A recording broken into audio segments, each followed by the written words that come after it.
Ups and Downs آتے ہیں، جو روزگار میں دنیا میں ہمیشہ گردش روز و شب و روز ہے اور گردش ایام ہے، وہ یاد دلاتے رہنا اس دل کو تاکہ دل ڈرا رہے اور بے قابو نہ ہو جائے۔ پھر آپ نے فرمایا کہ جو قومیں، جو لوگ، بڑے بڑے طاقتور افراد جو گزر گئے، ان گزرے ہوئوں کے واقعات یاد دلانا اس دل کو، اور گزرے ہوئوں کے واقعات دل کے سامنے رکھنا۔ اور جو لوگ بیٹے فرمایا تم سے پہلے ہو گزرے ہیں، ان پر جو بیتا،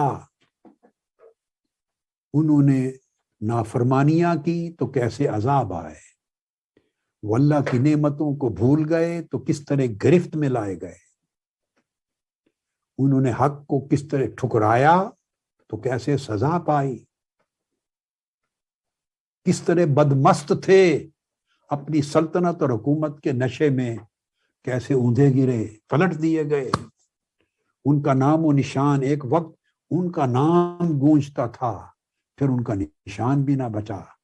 ان کے محلات تھے، پھر وہ کھنڈرات بن گئے۔ فرمایا کہ یہ جو کچھ ان پر بیتا وہ یاد دلاتے رہنا۔ یہ کون فرما رہا ہے؟ حضور مولا علی المرتضیٰ کرم اللہ وجہ الکریم اپنے بیٹے سیدنا امام حسن مجتبیٰ سے فرما رہے ہیں۔ اب آپ دیکھیں، کسی ایک جملے میں یہ نہیں فرما رہے کہ بیٹے اپنے نسب پہ فخر کرنا، تم میرے بیٹے ہو، سیدہ کائنات کے بیٹے ہو، سرور کائنات کے شہزادے ہو، اپنے نسب پہ فخر کرنا، تمہیں کوئی فکر نہیں، تمہیں کوئی خوف نہیں۔ ایک جملے میں اس قسم کی بات کبھی گزر نہیں۔ بندگی سکھا رہے ہیں، ابدیت سکھا رہے ہیں۔ اور میں ان کی نصیحت دو سبب سے آپ کو سنا رہا ہوں۔ ایک تو یہ کہ آج شب شہادت علی رضی اللہ تعالی عنہ ہے، اور مولا علی کرم اللہ وجہ الکریم علیہ السلام، ان کا مبارک ذکر ہو جائے اور ہماری نشست میں ان کی بابرکت ذکر سے کا حصہ شامل ہو، فیض نصیب ہو ان کی تعلیمات کا۔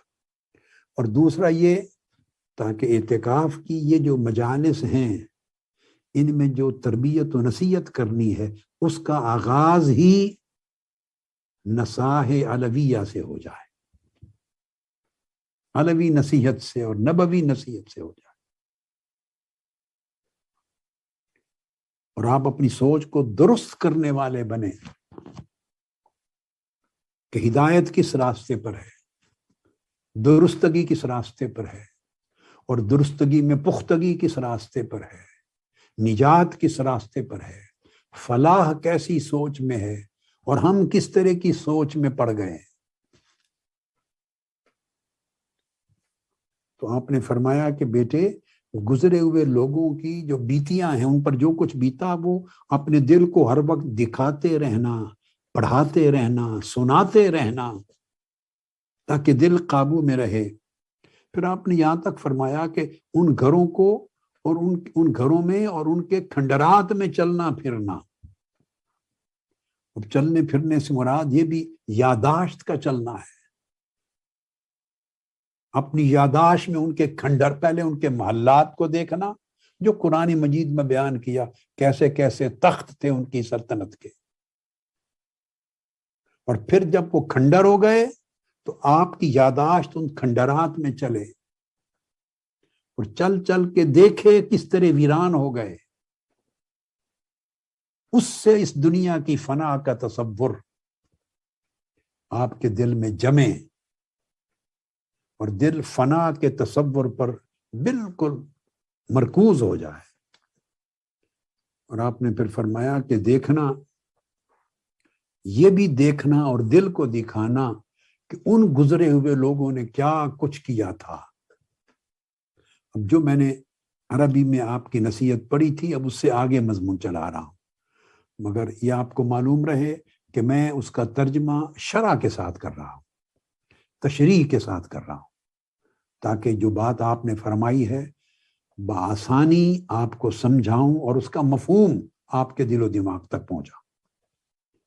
فرمایا دیکھنا اور دکھانا اپنے دل کو کہ انہوں نے کیا کچھ کیا تھا اور کہاں تھے اور کہاں سے کوچ کر گئے، اور یہ بھی دل کو دکھانا کہ جب کوچ کر گئے تو کہاں جا کے اترے، یعنی آخرت میں ان کی منزل کیا ہے، آخرت میں منزل کیا ہے، اب وہ کہاں پڑے ہیں، کہاں اترے اور کہاں ٹھہرے ہیں۔ اور پھر آپ فرماتے ہیں بیٹے کو، بیٹے حسن جب یہ سارے کام کرو گے تو تمہیں صاف صاف دکھائی دے گا، نظر آئے گا کہ وہ اپنے دوستوں سے منہ موڑ کے چلے گئے اور پردیس کے گھروں میں جا کے اتر گئے۔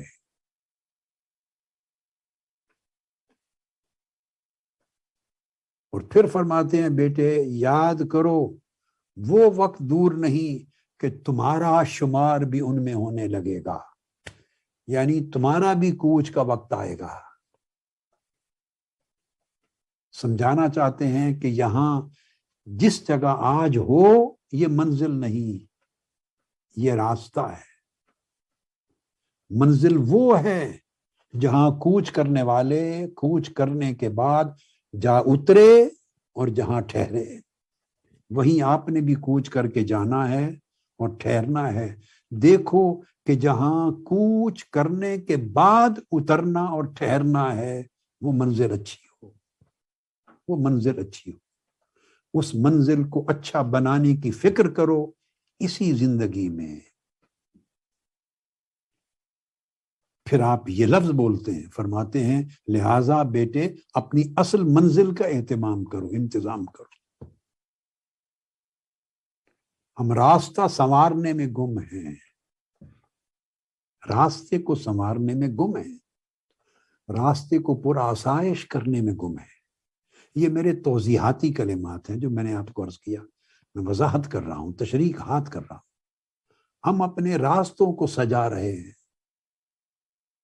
مگر منزل اجڑی پڑی ہے اس کی فکر نہیں ہے۔